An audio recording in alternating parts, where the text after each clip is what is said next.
culture today, music is so powerful. It's a way for us to escape our reality. We can also find a lot of release through it, of just tension in our lives.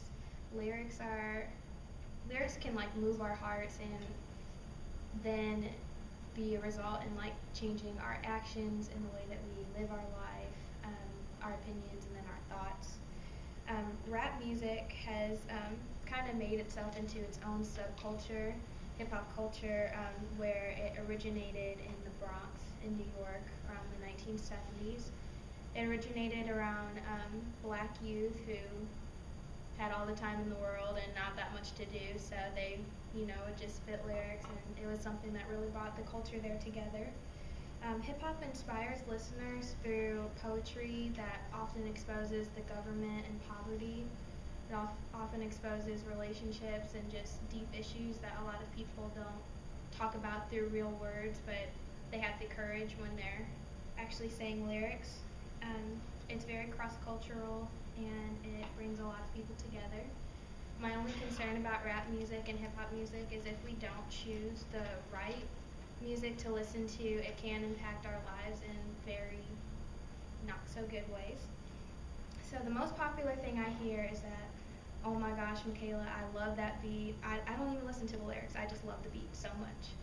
And it's a proven fact that if you are listening to the music you love the most, it's the music that gets in your head the most and that you pay the most attention to, even if it's subconscious.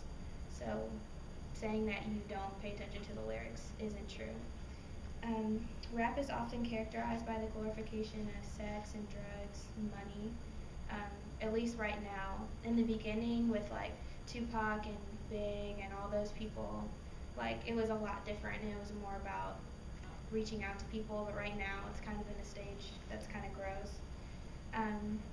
See, rap is kind of like a hero in the inner city, like they've seen people who have come from nothing, have these huge success stories, and for a lot of particularly black youth who are looking at that, a lot of them think, okay, the only way I can be successful is if I'm a rapper, or for some people if I'm athletic, or these kind of things that aren't true, and they can do other things and be in other programs, but sometimes rap can give that connotation that the hustling life, that's the way to go.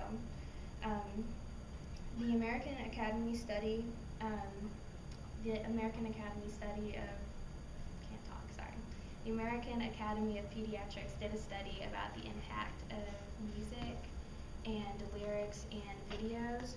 What they found was that youth who favor rap over other styles had overall lower grades in schools and had academic issues. 345 mothers took a test where 47% of them said that they thought the content of rap music made school violence go up higher, but only 9% of those mothers professed to being concerned with the content of their lyrics and really like looking over what their parents say. So 522 black women were tested and exposed to 14 hours of rap music per week for a whole year. And what they found was increased promiscuity, sex and drug, alcohol related things that went up, as well as young men who were exposed to the same thing had increased aggression towards women. So it is proven that if you're not listening to the right things, it can get really bad. And I don't know if y'all know about Soulja Boy.